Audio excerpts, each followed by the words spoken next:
Welcome back, everybody. She was facing 50, recently divorced, and looking to find herself. The award-winning book, The Naked Truth, is Leslie Morgan Steiner's journey to avoid the cliches of middle age and discover her self-worth. She joins us now from Washington, D.C. this morning. Thanks so much for joining us. Such a pleasure to be here, Amy. I love this plan. So you spent a year, had five boyfriends in a year. Yes, and they weren't really boyfriends, let's just clarify, sort of in air quotes. But, you know, I'd gotten out of a terrible marriage. I was looking to rebuild my self-esteem.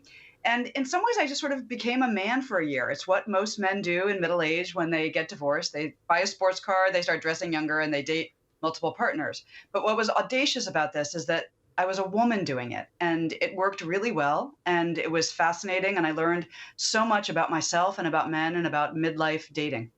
I saw you in a previous interview where you described it as looking at men as a buffet. For the first time in my life. You know, I had been raised very much to be sort of a good girl and to wait to see who came to me. And that gave away a lot of my power. So now that I'm older and more confident, I was able to look at men for the first time ever and say, I want that one. I want that one. I want that one. And it was wonderful and liberating for me. And also, I think, a way to connect with men in a very authentic way that I had never done before. Because I stopped playing any games, and I was very forthright with them about what I wanted and what I thought our connection could be.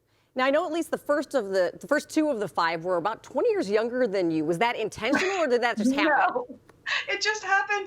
You know, Amy, I didn't know what a MILF was when I got divorced. And I had no idea that any younger men liked older women. And my first two quote-unquote boyfriends were 20 years younger. And in fact, all of the men in The Naked Truth were younger. And I think that there's something there too, because we women sometimes we have a very tight filter on who we can date. And it's one reason why men have such a huge dating pool when they get divorced in middle-aged life, because they go much younger. And by doing that, I opened up the floodgates to possible partners and a whole different kind of romance than what I'd been looking for in my late 20s, when I needed a good provider and somebody who was exactly my age and my ethnicity and my social background. And it was really extraordinary, because I found that younger men had a great appreciation for older women, and they didn't expect me to be perfect, which was very liberating and another way to rebuild my self-esteem. And from what I've read, it wasn't all just about sex, but it was about sex. It was, you know, sex was a big component of it, just because I had gotten out of a sex-starved marriage and I was dying to feel good about myself. And women, you know, our sex drive sometimes gets stronger and stronger and stronger. And that's what happened to me. But it was very much about connecting with men and appreciating them and letting them heal me. You know, men can destroy you, but they can also heal you. And sometimes the same man can do both. And these men I had such simple and honest relationships with them.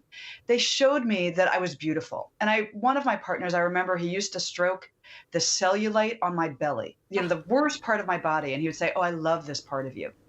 And he got me to see myself through men's eyes. And we women are so hard on ourselves. And it was wonderful to go easy on myself and try to see myself the way men see women. Very liberating. It sounds amazing. Leslie, you are phenomenal. I wish we had a whole hour to talk to you. Me too. Thank you so much. You can find The Naked Truth anywhere books are sold. All right. Thank you so Let's kick things over to DJ Mustafa Rocks for your morning mix. Today's jam of the day, We Are Never Ever Getting Back Together by Taylor Swift.